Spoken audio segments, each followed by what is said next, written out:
앞으로 진행하겠습니다.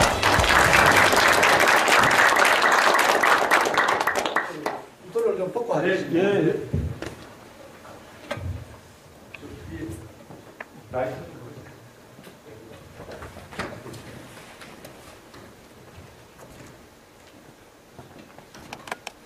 밑에서 하는 게 어울리는데 위에서 하라고 하는 게 좀 어색합니다.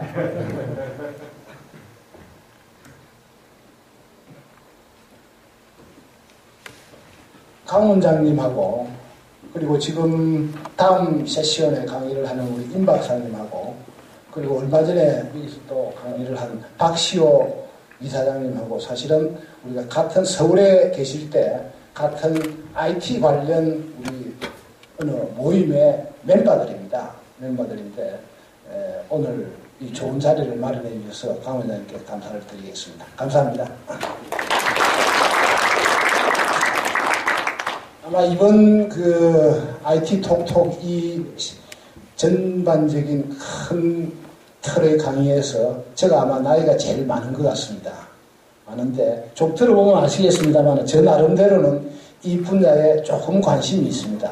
그래서 오늘 이 자리가 마련된 것 같습니다.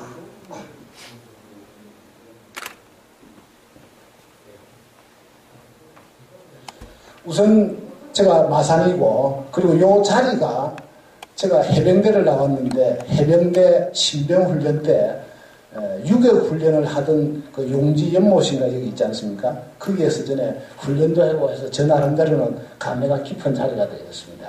여기서 1967년도에 대학을 졸업하고 고등학교를 졸업하고 마산고등학교를 졸업하고 서울에 가서 대학을 다니고 군대를 해병대를 마치고 다시 복학을 해서 1975년도에 삼성그룹에 입사를 했 이병철 회장 계실 때 입사를 했습니다. 그 당시에 삼성그룹의 경리과에 입사를 했는데 그 당시에 들어가 보니 계산기 자체가 없었습니다. 계산기라는 컨셉을 몰랐습니다.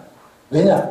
우리나라 전체에 계산기가 없던 시절이었으니까 이 투박한 손으로 경리과에서 주판을 놨습니다. 지금부터 한 40, 50년 전이죠. 그 이후에 이렇게 발전한 겁니다. 그 이야기를 제가 조금 하면서 시작을 해야 될 것 같습니다. 그래서 저는 마산상고를 나온 게 아니고 마산고등학교 인문학교를 나왔기 때문에 주판을 처음 배웠습니다.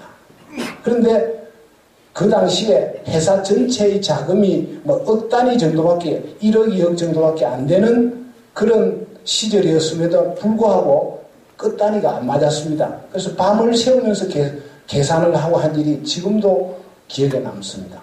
뿐만 아니고 그 당시에는 복사기도 없었습니다. 그래서 결산서라는 걸 석자지 같은데 글을 써서 결산서를 만들었습니다. 우선 지금처럼 카피기가 전혀 없었던 그런 시절이었습니다. 그런데 70년대 후반에 들어서 카시오에서 계산기가 나왔습니다. 지금 이 계산기는 그래도 배터리 없이 쓸 수 있는 거였는데 그 당시의 계산기는 저 웃돌이만한 그런 전기선이 연결되는 큰 계산기였습니다. 그게 제가 삼성물산에 입사를 했습니다. 삼성물산 전체에 한 대뿐이었습니다. 그 계산기를 쓰기 위해서 집에 5시, 6시에 회사에 출근을 했습니다. 계산기를 먼저 써야 내가 편하기 때문에 그런 시절이었습니다.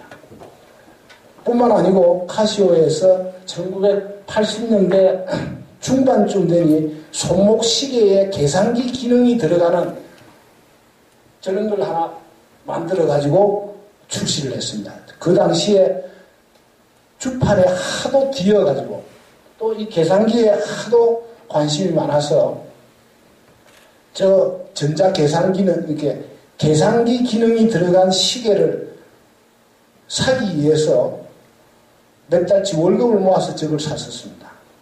그러면서 그 후에 이제 컴퓨터가 들어왔는데 그 컴퓨터가 지금처럼 다른 컴퓨터와 연결되는 인터넷 시대 이전의 컴퓨터였습니다. 지금은 인터넷이라는 게 컴퓨터를 연결하는 거 아니겠습니까? 그런 컴퓨터가 나오기 전에 단순히 독립된 스탠드얼론 컴퓨터를 가지고 일을 했었습니다. 그 후에는 이제 PDA가 나오고 핸드폰, 삐삐가 나오고 그 다음에 핸드폰이 나오고 지금 스마트폰이 나오고 이제 이렇게 된 거 아니겠습니까? 그런데 이제 오늘 여러분께 이야기를 하려고 하는 블로그라는 게 스탠드얼론의 컴퓨터에서 발전을 해서 이제는 컴퓨터와 컴퓨터 개인의 정보들이 서로 교환되는 전 세계로 교환되는 이런 시대가 되면서 웹이라는 게 나타나기 시작했습니다. 월드와이드 웹. 저게 뭐냐면 웹이 원래 거미집을 이야기합니다만 그 거미집이 전 세계적으로 연결되는 그런 시대가 이제 된 겁니다.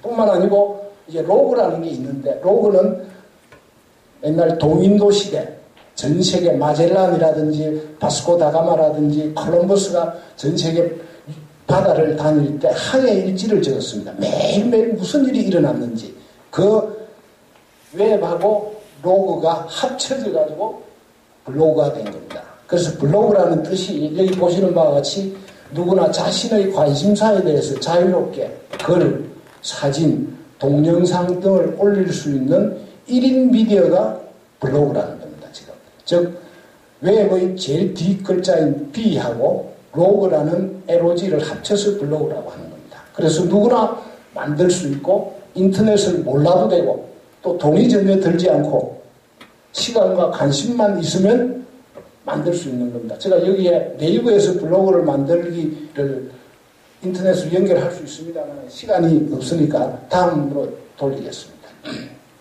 그러면 제가 이 다음부터 이제 블로그에 대해서 자세히 좀 설명을 드릴 건데 블로그는 무엇을 어떻게 만드는 거냐 하면은 일기처럼 일상에 일어나는 무엇이나 일을 손쉽게 기록하는 겁니다. 저게 조금 글자가 이상하게 됐는데 왜 저렇게 됐느냐 하면 오늘 여러분께 말씀드리는 파워포인트 자료 자체를 제가 원고 없이 파워포인트 화면에서 직접 만들다 보니 마지막 교정을 잘못 봐가지고 저런 일이 생겼습니다. 그런데 양해를 해주시고 어쨌든 블로그라는 것은 내 개인이 일상에서 생각하는 것, 본 것, 느낀 것, 먹은 것, 가본 것 무엇이든지 자기의 개인의 일상을 또 개인의 정보를 개인이 알고 있는 생각을 기록하는 게 블로그라고 보면 되겠습니다. 뿐만 아니고 블로그에는 자료를 정리하고 보관하고 전달하는 게 참 용이합니다. 제가 우리나라에서 이제 블로그 이전에 우리나라에서 유행하던 게 뭐냐면 개인 홈페이지입니다. 제가 우리나라에서 개인 홈페이지로는 가장 오래된 개인 홈페이지를 가지고 있었습니다. 최근에 한 5개월 전에 이제 개인 홈페이지를 막아버렸습니다. 워낙 블로그가 편하고 또 부담이 없고 개인 홈페이지를 가지고 있으면 그 개인 홈페이지 내 도메인부터 유지하려면 시간과 돈과 노력이 엄청나게 듭니다. 뿐만 아니고 개인 홈페이지에는 나쁜 해킹을 막을 수 있는 프로그램을 내가 별도로 설치해야 되고 내가 매일 관리를 해야 됩니다. 그러나 블로그는 네이버나 다음이나 심지어 언론기관에 블로그 들어가서 자기 개인 블로그를 누구든지 만들 수 있습니다. 어떤 글이든지 올릴 수 있고 어떤 사진이든지 어떤 무엇이든지 간에 올릴 수 있는 간편한 그런 편리성이 있기 때문에 블로그를 참 많이 만듭니다. 뿐만 아니고 자신의 컨텐츠로 요 뒷장부터 제가 어떤 블로그를 가지고 있는지 하나하나 좀 설명을 드리려고 그러는데 내 블로그에 내가 글을 써 올리면 그 글을 본 사람들이 전국뿐만 아니고 해외 어디서든지 내 블로그에 대한 의견을 달기도 하고 또 어떤 경우에는 이메일을 보내오기도 하고 어떤 경우에는 만났으면 좋겠다는 연락이 오기도 하고 그런 참 일이 많이 발생을 합니다. 뿐만 아니고 내가 다른 사람의 블로그에도 들어갈 수 있습니다. 그리고 이 블로그는 실시간으로 채팅을 하고 컨텐츠를 만들어 지금 당장이라도 올리면 블로그가 바로 만들어지는 겁니다. 이게 저 개인 블로그입니다. 블로그 이름이 천주국의 창의력 연구소라는 블로그입니다. 이 블로그 이름이 그렇습니다. 여기에 보시면은 왜 창의력 연구소인지 또 내가 누군지 저는 이걸 만들어 가지고 직접 제가 여기 올려놨습니다. 그리고 여기 좌측에 보시면은 이 블로그는 또 왜 창의력 연구소인가, 나의 소신, 뭐 이런 여러 가지 쭉 내 나름대로 제가 지금까지 60, 한 5, 6년 세상을 살아오면서 느낀 점, 가본 것, 먹어본 것, 여행한 것, 모든 것을 저는 이걸 올리고 있습니다. 올리고 있기 때문에 개인 블로그로서는 뭐 우리나라에서 그래도 제법 이름 있는 개인 블로그로는 되어 있습니다. 자, 이 블로그에 이자막 앞장에서 보신 바와 같이 좌측에 메뉴 그 카테고리가 있는데 이 카테고리에 보시면은 이 블로그는 왜 천주 창의력 연구소인가, 나의 소신, 창의력 연습, 창의적인 신사업, 항공 관련, 창의적인 기업 경영, 창의적인 국가 경영, 뭐 교육, 그다음 저쪽에 보시면은 지자체, 공기업, 내가 생각하는 세상, 내가 생각하는 대통령, 세상 이야기, 인터넷 여행기 쭉 여러 가지 이야기들을 저 나름대로 지금까지 살아오면서 경험한 것을 만들고 있습니다.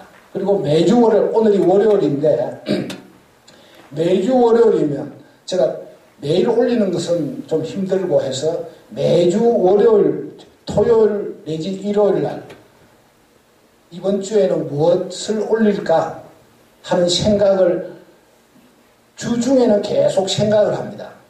어디를 가서 이상한 걸 봤다. 어디를 갔는데 이거 참 좋은 것 같다. 이거 맛있다. 이 영화 참 재밌더라. 이 책 참 다른 사람에게 권할만한 책이다. 그런 것을 느끼는 게 있으면 주중에 생각을 했다가 토요일이나 일요일 날 글을 써서 올리고 있습니다. 또 사진도 올리고 우선 이제 본 것 중에 카테고리 중에 제1번이 나의 소신, 나 혼자만이라도 지켜야 한다는 게 제일 먼저 나와 있습니다. 저 블로그에 보시면 이거에 대해서는 오늘 제가 모처럼 법원에 왔으니까 제가 지금까지 살아오면서 한 번도 어기지 않고 있는 게 있습니다. 뭐 다른 것도 어긴 일이 없습니다만 이게 뭐냐 이겁니다. 여러분들 도로 운전을 하다 보면은 횡단보도가 있습니다. 횡단보도 전에 정지선이 하나 그어져 있습니다. 횡단보도가 이렇게 되어 있으면 정지선이 있습니다. 우리나라 교통법규에 보면 내 운전면허 시험 칠 때 내 그걸 알았습니다. 지금부터 한 40년 전에 운전면허 시험 칠 때 우리나라 교통법규에 보면 횡단보도 전에 정지선이 있습니다. 그날 이후에 오늘까지 횡단보도를 넘어서 차를 정지시켜 본 일은 저는 한 번도 없습니다. 제가 비디오국에서 박수 한번 치시죠. 저는 말이죠. 대기업에 뭐 CEO를 하면서 또 삼성에서 3구 정도부터는 기사가 딸려 나오는 차가 있었는데 운전기사를 뽑을 때 조건이 하나 있을 뿐입니다. 뭐냐? 교통법규를 지켜야 된다. 나한테 잘해주는 것은 중요하지 않고 운전기사하고 내가 살 것도 아니지 않습니까? 중요한 것은 법을 지켜야 된다. 그래서 저는 운전기사를 뽑을 때 정지선을 넘어서 바퀴 하나라도 넘어가면 그날을 그만두게 했습니다. 저는 지금까지 제가 여러분들 법원이시니까 저 이름으로 한번 쳐보시면 알겠습니다만 딱지를 떼본 일이 한 번도 없습니다. 저는. 왜냐? 그렇게 법을 지켜야 된다는 게 저 소신이고 저 생활이고 저 인생이고 제 모든 것이기 때문에 저는 그렇게 생활을 해왔습니다. 그래서 지금 그 블로그의 제일 첫 페이지에 블로그에 들어가서 보시면 제일 첫 페이지에 그렇게 나와 있습니다. 그런데 요걸 읽어보시면 나중에 아시겠습니다만 쭉 그렇게 법을 지키는 것을 생활화하다 보니까 교통질서 횡단보도 하나에서 시작한 그 습관, 그 소신, 나의 철학이 모든 것에 다 적용이 되는 것 같습니다. 지금 우리나라 장관 중에 누구라고 저는 공개적으로 말을 할 수 없습니다만은 장관 중에 지난 3, 4년 동안 장관으로 임명되기 3, 4년 전에 3, 4년 동안 딱지 뗀 게 22장인가 된 사람이 있습니다. 장관입니다. 지금 22장인데 그걸 딱지 뗐으면 돈을 내야 되지 않습니까? 범칙금을 그걸 안 내가지고 자동차가 공매 절차까지 갔던 사람이 있습니다. 저는 문제 있다고 생각을 합니다. 그 부분에 대해서는. 왜냐? 제가 이렇게 살아왔으니까. 그런데 내가 블로그를 설명합니다만은 저는 IT 기술 전문가보다는 이런 컨텐츠, 블로그의 컨텐츠에 대해서 오늘 제가 말씀드립니다. 저는 그렇게 살아왔습니다. 이제 두 번째 카테고리에 보면은 창의력 연습이라는 카테고리가 있습니다. 여기 쭉 보시면은 무인 항공기, 스마트폰 사진, 디노미네이션, 2014년 최악의 10대 가상 뉴스, 경부선 명칭, 이런 쭉 여러 가지 카테고리를 글을 매주 한 번씩 올리고 있습니다. 우선 아이폰에 대해서 제가 좀 설명을 드리고, 우리나라에서 그래도 IT 최고 전문가는 아닙니다만은 옛날에 주판에서 시작해서 계산기, 컴퓨터, 이런 소프트웨어 쪽에 관심을 계속 가지고 있다 보니 이런 일이 한 번 있었습니다. 여러분들 아시는지 모르겠는데 애플의 아이폰이 나오기 전에 애플이 스티브 잡스 히트를 친 게 아이팟입니다. 음악, 아이튠즈하고 같이. 그 아이팟이 나오기 전에 전 세계 MP3 시장을 휩쓸고 있었던 게 우리나라 아이리버라는 MP3였습니다. 그 아이리버 사장이 삼성에 저하고 같이 있었습니다. 양 사장이라고 있을 때. 그 양 사장이 한참 들고 있을 때 애플의 아이팟이 나오기 시작할 때 양 사장에게 제가 이런 이야기를 했었습니다. 내가 보니까 MP3에 전화기가 들어갈 것 같다. 전화 기능이 들어갈 것 같다. 그러니 우리 아이리브에도 전화 기능을 넣으면 어떻느냐. 전화 기능을 우리 리시버에 그 MP3 보면은 리시버에 에어폰에 여기에 뭡니까 발륨 조절하는 거 있지 않습니까? 그쪽에 넣든지 어떻게 해서든지 아이리브에 전화 기능을 좀 넣으면 어떻느냐 이러니까 그 양 사장은 이런 따로 갈 거다. 전화는 전화대로 가고 MP3는 MP3대로 간다. 그런데 지금은 어떻습니까? 그게 아이팟이 나오기 전에 한 1년 전인가 뭐 그때쯤 됐을 겁니다. 근데 어쨌든 그런 이야기도 제가 저 개인 블로그에 올리고 있습니다. 뿐만 아니고 무인항공기, 북한 거라고 그러는데 무인항공기, 제가 이 글을 쓴 지가 2000년인가? 요 보시면은 2002년 저기 있네요. 2002년 7월에 제가 우리나라가 IT 산업이 크려면은 우리나라의 IT 산업이나 컨텐츠나 소프트웨어가 크려면은 우리나라는 나라가 적기 때문에 국가적인 프로젝트를 만들어야 된다. 여러분들 이번에 중국의 알리바바가 뉴욕 증권시장에 상장하면서 세계 2등에 두 번째로 큰 IT 기업으로 올라갔지 않습니까? 왜 올라갔느냐? 우리나라가 사실은 알리바바보다 3, 4년 전에 우리나라에 마켓플레이스 같은 그런 컨셉이 많았습니다. 그럼에도 불구하고 우리나라는 왜 안 되느냐? 나라가 적어서 그런 겁니다. 그건 우리의 숙명입니다. 뿐만 아니고 요새 세계적으로 뜨고 있는 페이스북이라는 게 옛날에 우리나라 I love school이라는 게 있어요. 그겁니다. 트위터라는 거는 옛날에 뭡니까 지금 SK가 넘어간 싸이월드가 트위터입니다. 똑같은 겁니다. 우리나라가 2, 3년 전에 벌써 나왔었습니다. 그 전에. 그럼에도 불구하고 왜 안 되느냐? 우리나라는 우리나라 코리안 랭귀지를 쓰는 인구가 5천만, 저희 북한까지 합쳐서 7천만, 해외 동포까지 합쳐서 크게 봐서 한 7,500만 정도밖에 안 되지 않습니까? 전 세계 영어권 인구는 영어를 모국어로 쓰는 나라의 인구가 한 15억. 영어를 해독할 수 있는 인구까지 합치면 30억이 넘습니다. 중국은 어떻습니까? 그것처럼 큰 시장이기 때문에 거기에 벤처 펀딩도 잘 되고 뿐만 아니고 그게 세계의 표준이 되는 겁니다. 지금 전기자동차와 마찬가지입니다. 일본이나 중국이나 한국이나 독일이 전기자동차 여러 가지 모델을 많이 만들었습니다. 그런데도 미국이 표준을 정하지 않았기 때문에 전 세계 전기자동차 표준이 없는 겁니다. 지금 구글에서 무인자동차 여러 가지 테스트 하지 않습니까? 그거 정해지면 이제 세계 표준이 정해질 거라고요. 그러면 현대자동차건 뭐 도요다건 BMW, 벤츠건 그쪽으로 따라가야 되는 겁니다.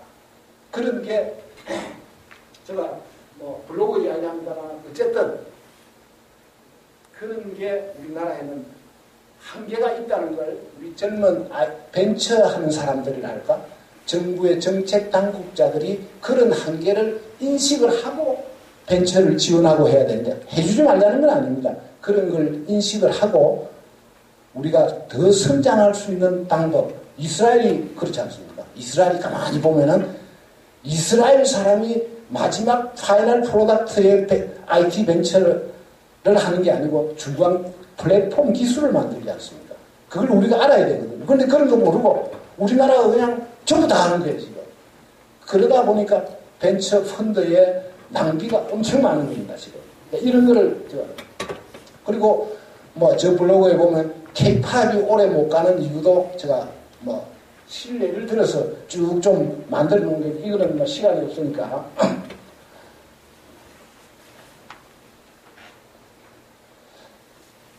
요새 컨텐츠라는 아무리 IT 기술을 발전을 해도 뭐 우리 임 박사도 저 보면 뭐 IT 기술 쪽에도 많이 했는데 IT 기술 아무리 발전을 해도 제일 중요한 거는 컨텐츠입니다. 컨텐츠의 좋은 사례를 제가 하나 말씀을 드리겠습니다. 우리나라 동춘 서커스가 외정시대부터 1925년부터 지금 90년대 매사입니다. 동춘 서커스. 근데 동춘 서커스 가보시면은 저 어디 뭐 시골에 5일장 서는데 그것도 5일장 저 어디 뭐 한쪽 구석에서 천막에 이 동춘 서커스에 가보시면은 뭐냐 위험한 장난하는 거예요. 위험은 컨텐츠가 아무것도 없어요. 동춘 서커스에 보면 위험하게 의자 뒤에 거꾸로 서고 위험하게 접시를 돌리고 위험하게 뭐 그런 겁니다. 느끼는 게 없잖아요. 그런데 카나다 태양의 서커스 태양의 서커스는 연간 매출이 한 10억 불 정도 됩니다. 뿐만 아니고 매일 밤 라스베가스에 가면은 매일 밤 시저스 팰리스라든지 MGM이라든지 세계 최대의 호텔에 5개 내지 6개 세계 최대의 호텔에서 다른 테마를 가지고 매일 밤 공연을 합니다. 매일 밤. 그리고 그게 라스베가스 가면은 뭐 갬블링 하는 거 말고는 라스베가스에 가서는 태양의 서커스를 봐야 되는 거예요. 우리나라에서도 마침 태양의 서커스가 알레그레아라든지 뭐 키담이라든지 지금까지 4개 정도 왔었는데 내가 다 봤습니다. 보면은 태양의 서커스를 보면은 공주, 안 그러면 황제, 안 그러면 사랑의 시련 이런 거에 대한 처음부터 끝까지 스토리를 가지고 서커스가 전개됩니다. 서커스 이 묘기를 하는 이런 사람들이 세계 최고의 뭐랄까 스포츠 그런 기계체조 최고의 전문가면서 아름다운 멋진 육체미에다가 뭐 아름다운 그런 미를 가지고 있는 사람들이 하나의 스토리를 가지고 만드는 겁니다. 그러다 보니 야 저거 위험한데 이런 생각이 드는 게 아니고 야 슬프다 참 멋있다 이런 느낌이 드는 겁니다. 우리나라에 이런 부분이 상당히 많습니다. 제가 오늘 블로그를 이야기합니다만은 자꾸 블로그에 이런 게 제가 올리고 있을 뿐만 아니고 우리나라 IT 기술이 이런 쪽으로도 가야 되는 겁니다. 제가 최근에 진도에 갔다 왔는데 진도에 1박 2일로 그 울림산방도 가고 울돈목도 가고 그 팽목항도 가고 다 했는데 진도 전체를 쭉 돌아다니 봤는데 스토리가 없어요. 컨텐츠가 없어요.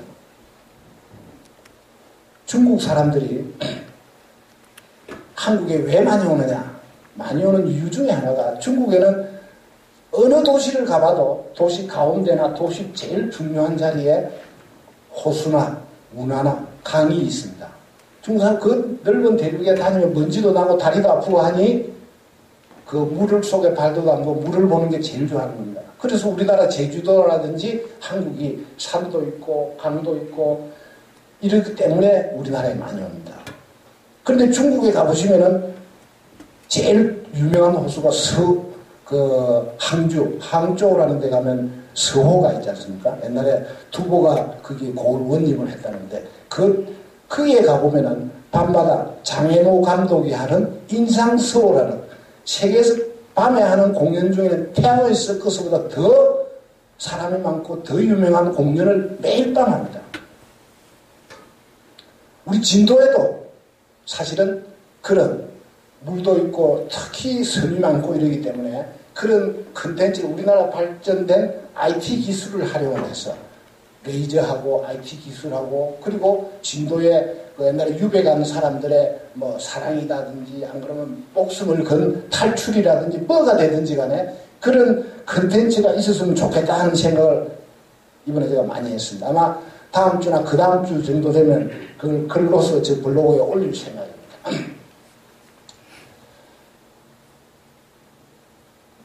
이자람이라는 국악이 나십니까? 혹시 여기 아시는 분 있습니까? 이자람. 이 이자람 여자가 서울대 국악과를 나오고 국악대학원을 나왔는데 제가 보니까 뭐 박할린이라는 그 여자도 그렇지만은 이자람 이 두 사람이 우리나라의 이제 국악 내지는 창거 내지는 우리의 역사, 우리의 전통, 우리의 그 인식 그로서 우리나라에서 만든 그런 그 컨텐츠를 만들 시대가 곧 와야 되는 거 아니냐는 생각에서 박근혜 대통령 취임식에 보면은 오페라의 아리아 부르는 여자라든지 서양식 발성에 합창을 한다든지 이런 우리나라 모든 대통령의 취임식이 다 그래왔습니다. 그런데 그게 우리나라 서럽느냐 이거죠. 우리의 IT 기술 또 우리의 컨텐츠 창의력 이런 것으로서 그런 걸 좀 해보면 어떨까 하는 부분을 제가 글로 써서 블로그에 올린 겁니다. 저 블로그에 작년도 12월에 이런 글을 하면서 썼습니다. 이번 글을 제가 생략을 하고 10가지만 적어놨는데 이번에 이 파워포인트 자료를 만들면서 이걸 한 넣어야 되겠다 생각해요. 작년 12월에 제가 작년 12월 16일이네요. 12월 16일에 2014년도에 우리나라에서 어떤 10대 뉴스가 일어날 가능성이 있는가 싶어서 쭉 한번 적어봤습니다. 삼성전자와 현대자동차 판매 및 이익 급감으로 비상경영 체계 돌입 대대적인 지금 그대로 되는 것 같아요. 그 다음에 장기 경기 침체로 기업 수익력 급락 30대 그룹 중 10개 그룹이 심각한 유동성 위기 봉착 그렇게 되는 것 같아요. 철도 파업 밀양 송전탑 이거는 아직 뭐 좀 아닌데 오히려 세월호 때문에 좀 저런 일이 대정전 사태 저거는 막 가시마시하게 넘어갔고 그런 일이 없고 그 다음에 치명적인 모바일 바이러스 공격으로 스마트폰 등 모든 무선 디지털 기기 올 수도 피해 심각. 저는 저걸 앞으로 언젠가 일어날 가능성이 있다고 생각합니다. 그래서 저는 IT를 저 나이에 비해서는 잘 쓰고 있습니다만은 스마트폰의 직업 기능을 저는 안 해놨습니다. 혹시 어떤 일이 일어날지 모른다 이거죠 지금. 그 다음에 한일 관계 최악 사태로 환율 및 외환시장 불안, 스마트폰, 자동차 등 일본산 부품 조달 난항 저것도 좀 가능성이 있고 그 길로 가고 있다 하는 느낌이 좀 들어요. 6개월 이상 무역 적자 발생, 안보유고 급감, 이자율 급등, 실업률 최고, 가계부채 급등 이 중에 몇 개는 일어나고 몇 개는 아닌 것 같고 백두산 하산 대폭발에 따른 북한 정권 위기 상황 발생, 북한 국민 50만 명 남아 북한에 이런 일이 일어날 수도 있는 거 아니냐 하는 생각으로 적어놨는데 뭐 요새 백두산 이야기보다는 일본의 온다케 하산이 좀 문제가 되는 것 같습니다. 9번은 뭐 아직은 문제가 안 일어났고 생각보 저것도 조금 진정되는 것 같은데 어쨌건 저는 블로그를 가지고 매주 글을 쓰면서 이번 주에는 이런 토픽을 한번 써보지, 이번 주에는 이런 토픽으로 써보지, 이런 생각을 많이 가지고 있습니다. 그 다음에 이제 세상 이야기라는 또 난이 있습니다. 세상 얘기는 뭐 이런 젊은이에게 우리 일자리를 내가 추천하는 책 뭐 쭉 있는데 남북 통일이 되면 어떻게 될까? 또 여기 스마트폰으로 찍은 세상 이야기 김능한 전 선관위원장 야채 가게와 편의점 뭐 김능한 위원장을 여러분 어떻게 생각하는지 나도 어떤 분인지 만난 일도 없습니다만 신문에 위원장이 야채 가게에서 뭐 야채 배달하는 옷을 입고 있을 때 그 주에 야 저기 내 한번 가봐야 되겠다. 그래서 내 신문 기사에 난 걸 보고 찾아간 건 처음이었습니다. 내나고 평생 처음으로 지하철을 타고 상도동입니까? 그쪽에 가서 한참 걸어 올라가서 그 야채 가게까지 한번 가봤습니다. 거기 가서 사진을 찍고 가는 과정에서 생각한 거, 거기에 가서 느낀 것을 블로그에 적어놨습니다. 자, 그 다음에 내가 경험한 LG 구시 가문 가풍하고 삼성 이시 가문의 가풍, 제가 이병철 회장을 직접 모셔봤고 또 이근희 회장 될 때 제가 뭐 그 이수받고 또 LG는 제가 대학 다닐 때 지금 LG 구본모 회장이 바로 동생이 저하고 대학 동기 동창이기 때문에 같은 뭐 같이 공부를 해서 그 집에도 자주 놀러 가고 했기 때문에 그 가문의 가풍이 확연히 다릅니다. 그 부분에 대해서 제가 생각하면서 좀 적어놓은 게 있습니다. 자,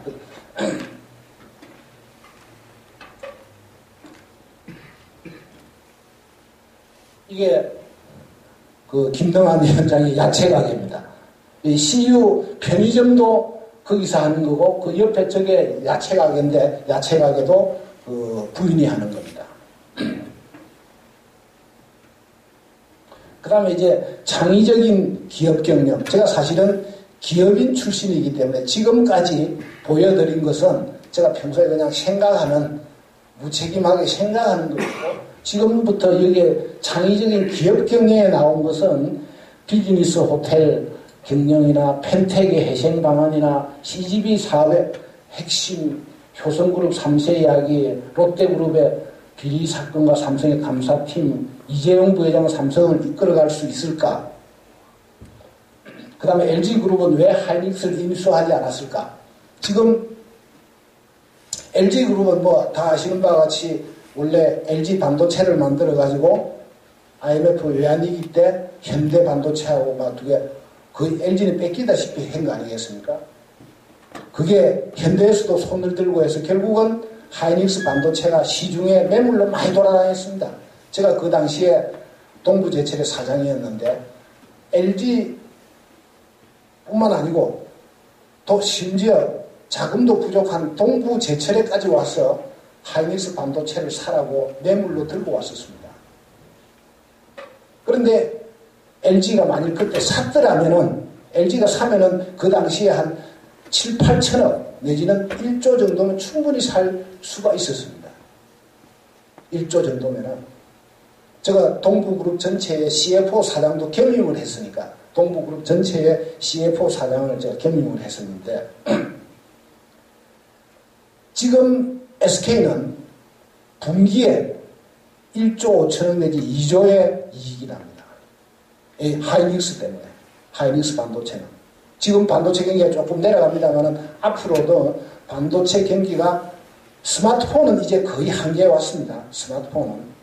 그러나 자동차용 반도체는 앞으로 큰 변화가 있을 겁니다. 왜냐? 지금 여러분들이 타는 자동차 있지 않습니까? 자동차에 카메라 반도체, 카메라 반도체가 지금은 앞에 하나, 뒤에 하나 있습니다. 그러니까 스크린에 앞에 화면도 나오고 뒤에도 나오지 않습니까?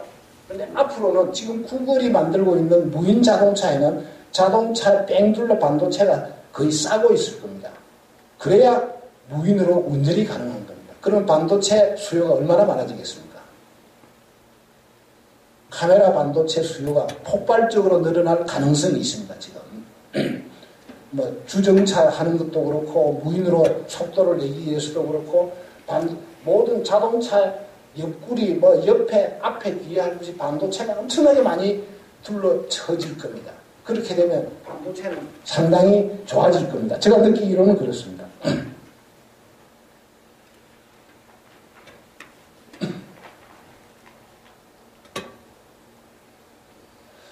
그 다음에 또 저 블로그에는 이런 것도 있습니다. 창의적인 국가경영에서 제가 옛날에 90년대에 삼성물산 싱가포르 지사장을 한 5년 했었습니다. 싱가포르 우리나라가 뭐 지금도 좀 그런 게 있습니다만은 싱가포르로부터 여러 가지 인프라 경영이랄까 인프라의 운영 또 인프라 시설 이거에 대해서 많이 배우고 세계 각국에서 배우고 그러기 때문에 그래서 제가 싱가포르 지사장을 하면서 이건희 회장의 특별 지시를 받아서 싱가포르의 인프라를 대대적으로 또 인프라 공기업들 싱가포르 기업 경영에 대해서 많이 연구를 하고 조사를 했었습니다. 그래서 그때 느꼈던 것을 기초로 해서 여러 가지를 좀 적어놓은 부분이 있습니다. KBS 사장 취임사도 제가 하나 만들어가지고 올려보고 MBC 사장 전에 지금 강원도지사 하는 최문순 강원도지사가 MBC 사장 처음 된 그 다음날 저한테 한번 왔었습니다. 와가지고 뭐 MBC 경영에 대해서 여러 가지 좀 이야기를 하자 해서 했는데 어쨌건 이게 뭐냐면은 KBS 사장 이거는 여러분들이 읽어보시면 아시겠습니다만은 우리나라 KBS, MBC, SBS뿐만 아니고 홈 케이블 TV들이 전부 우리나라 안에 이야기만 하고 있는 겁니다. 우리나라 안에 이 좁은 나라 인구 5천만이 포닥포닥 하는 이 나라 안의 이야기만 가지고 1시간 9시 뉴스를 계속 하는 겁니다. 8시 뉴스를 하건 중요한 것은 저 생각으로는 중요한 것은 우리를 에워싸고 있는 중국의 여러 도시 중국의 뭐 텐진이 됐건 칭다오가 됐건 옌변이 됐건 상하이가 됐건 어디 뿐만 아니고 블라디보스토크 이르츠크 뭐 저런 쪽 안 그러면은 동남아 밑에 이런 데서 오늘 무슨 일이 있을 건지 일어나고 있는지 내일 무슨 일이 있을 건지 그런 것을 여기에 모인 분들 뿐만 아니고 우리나라 모든 국민들이 그런 데 신경을 좀 써야 비즈니스 기회가 많이 생긴다. 나는 비즈니스맨 출신이다 보니까 그래야 IT 기술도 더 발달하고 또 IT 기술의 적용에서도 그런 게 필요하다 이런 이야기입니다. 제가 느끼기로는. 그래 안 하고 우리나라 안에서 매일 세월호고 네월호고 떠들어보면 그게 무슨 부가가치가 있습니까? 저는 비즈니스맨이다 보니까 우리나라 전체의 파일을 키우기 위해서는 우리나라 IT 기술이건 컨텐츠건 제조업의 프로덕트건 그런 게 송화강 쪽으로도 팔려나가고 블라디보스토크 위로도 나가고 이런 시장 개척 기능의 눈을 가지고 있어야 된다. 우리나라 사람들이. 홍콩이나 싱가포르나 네덜란드나 스위스나 그런 데 가보면 그런 걸 충분히 느낄 수 있습니다.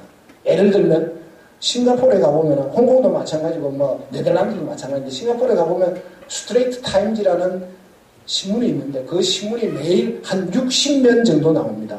60면 중에 싱가포르 내 이야기는 한 면 내지 2면 뿐입니다. 홍콩의 사우스 차이나 모닝 포스트도 마찬가지입니다. 홍콩의 사우스 차이나 모닝 포스트를 매일 호텔에서 쭉 보면은 거기에 홍콩 경우에는 한 3페이지 내지 4페이지만 홍콩 이야기고 나머지는 중국 여러 지방, 여러 도시, 한국, 일본, 뭐 러시아 이런 쪽의 이야기들입니다. 그런 것을 매일 접하면은 자연히 비즈니스 기회가 나타나는 겁니다. 저는 그런 게 안타까워가지고 내 블로그에 그런 식으로 좀 적어놓은 겁니다.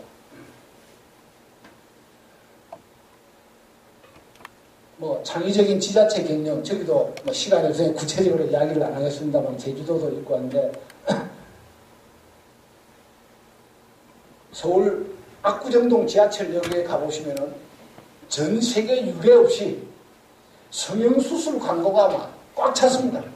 밖에 나가도 그렇고 압구정역 밖에 나가도 그렇고 전부 다 그냥 막 그 도로편에 나가면 양쪽에 성형수술 광고는 꽉 찼습니다. 도덕적으로는 나쁠지 모를 겁니다. 그러나 중요한 것은 이게 우리나라를 먹여 살릴 수 있다 이거죠. 전 세계에서 이렇게 성형수술을 만약, 나는 우리 집 딸이 둘인데 성형수술 아무도 안 했습니다. 그러나 중요한 거는 우리나라 전체로 보면은 이게 기회가 될 수 있는 겁니다. 그런데도 박원순 시장이 뭐라고 이야기를 했느냐 하면 지하철 광고, 성형수술 광고를 15%인가를 줄여놔야겠어요. 그럼 다른 산업은 광고할 게 있느냐 이거예요. 그리고 행정관청에서 인위적으로 광고를 15% 줄여.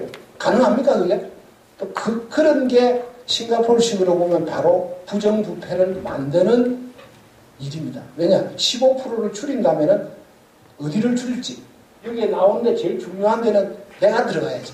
그게 결국 사바사바 뒷돈으로 연결되는 겁니다. 저는 그런 게 안타까워가지고 이거는 좀 문제 있다 하는 측면에서 제가 그 블로그에 올렸습니다. 그 다음에 제가 이 전문 분야인데 싱가포르에 하도 창의공항이 세계 최고의 공항이고 세계에서 가장 이익이 많이 나는 공항이기 때문에 어쨌든 공기업이건 개인기업이건 기업인 한에는 이익을 내야 됩니다. 이익을 내지 않으면 안 되는 겁니다. 그래서 이 공기업의 이익 내는 방법 내지는 민간 기업이 어떻게 해야 된다는 그런 이야기를 좀 많이 적어놓고 있습니다. 그래 제가 이 블로그를 한 몇 년 하다 보니까 각 언론기관에서 저 글을 좀 달라고 또 저 올린 글을 그쪽으로 전제를 해서 실겠다고 하는 게 가끔 생깁니다. 조선일보에는 저 칼럼도 있습니다. 그 칼럼이 이 블로그 때문에 생긴 건데 천주교의 엉뚱한 상상 이래가지고 이런 게 얼마 전에 뭐 매주 이번 주에도 뭐 글을 하나 달라고 하는데 아직은 주지는 않았습니다만 어쨌건 블로그를 하다 보니까 이런 일도 생기는 겁니다. 한수원 사장 공부하는데 여기 보시면 서류 제출 기한이 6월 10일에서 6월 13일 4일입니다. 이 가능합니까? 이 보시면은 제출 서류가 이력서, 자기소개서, 직무 수행 계획서 뭐 이래가 쭉 있는데 한수원 사장이 한수원의 자산이 몇십 조인데 우리나라 모든 발전소가 저기 소속인데 그 한수원의 직무 수행 계획서라는 게 3, 4일 동안에 만들어질 수 있는 겁니다. 그러면 이거 떡볶이집도 아니고 말이죠. 이런 게 우리나라에 지금 나와 있는 겁니다. 그래서 저는 싱가포르를 이수받고 또 삼성에서 기업 경영을 오래 하다 보니까 그런 눈으로 보면 이게 참 문제가 많다 하는 차원에서 저는 블로그를 만들고 있는 겁니다.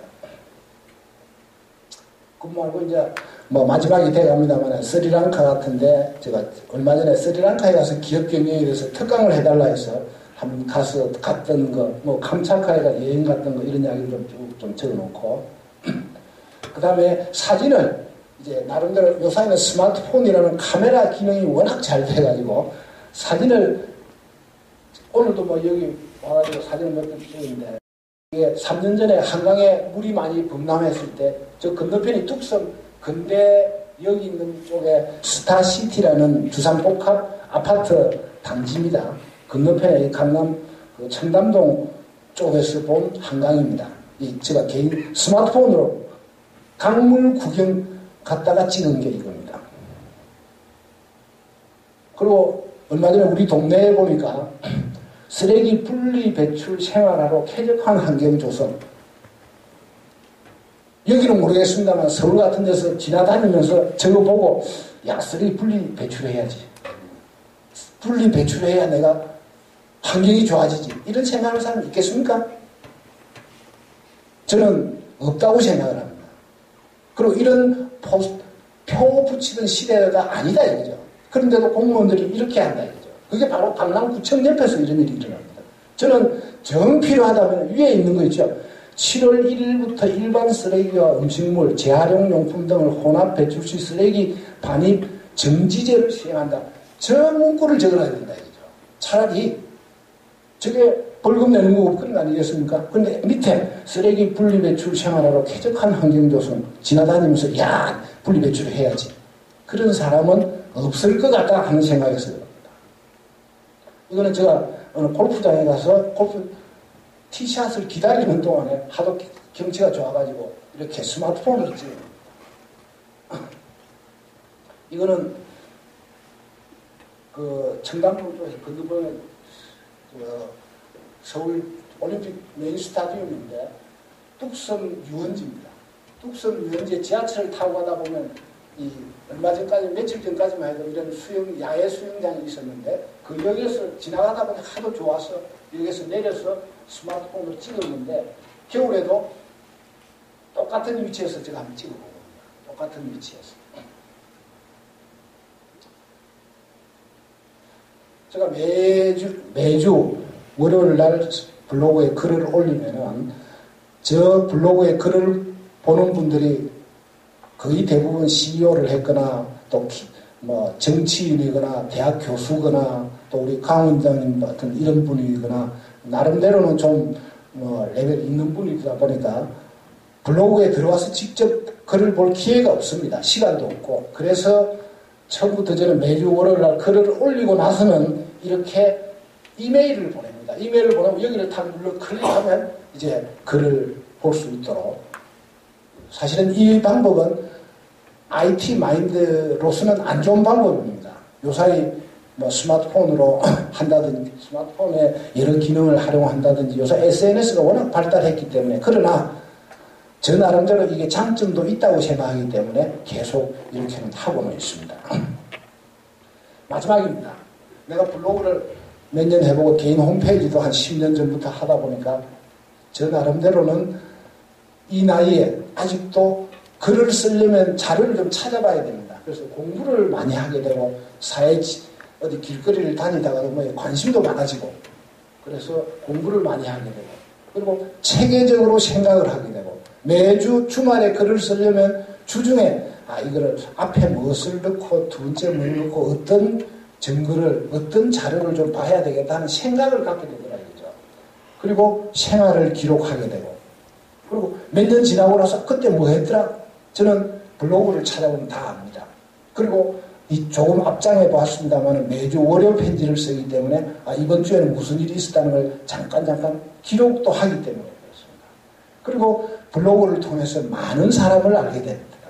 제가 대학을 나오고 군대를 또 다녔고 또 삼성이나 동부나 이런 데서 CJ나 직장 생활을 오래 했습니다만은 그때 알던 사람 이상으로 블로그에 이런 글을 씀으로써 많은 사람을 또 알게 됐습니다. 제가 또 이것 때문에 자문이나 기업의 자문이나 또 강의를 많이 하기도 합니다.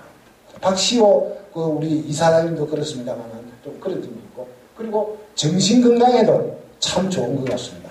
참고로 말씀드리면 저는 아까 이자람이라는 여성 국악인 이야기도 했습니다만 슈퍼스타 K 저는 슈퍼스타 K를 참 좋아합니다. 우리나라에서 그런 소위 말해서 오디션 프로로서는 원조가 슈퍼스타 K인데 그 전에는 미국의 영국의 브리튼 갓스 탤런트라는 그게 있었습니다만 그보다 우리나라 슈퍼스타 K가 더 잘 만든 것 같아요. 이번에도 하는데 저는 지금까지 슈퍼스타 K를 보통 한 9월 정도부터는 이제 본방에서 방송을 하기 시작하는데 지금까지 한 번도 안 빼고 밤 11시부터 새벽 1시 내지 2시까지 다 봤습니다. 재미가 있으니까. 그런데 그게 여기 있는 바와 같이 정신건강에 참 좋은 것 같다 하는 그런 생각이 듭니다. 이상 짧게 저 개인적으로 블로그를 가지고 있으면서 블로그에 글을 쓰면서 여러 가지 느끼고 지금까지 해온 일을 짧게 설명을 드렸는데 너무 IT 기술하고는 관계없는 이야기를 참 많이 하는 것 같습니다. 그러나 이런 게 베이스가 돼서 IT 기술이 좀 더 발전하는 게 아니겠느냐 하는 그런 생각입니다. 혹시 질문이 있으시면 질문을 받고 끝내도록 하겠습니다.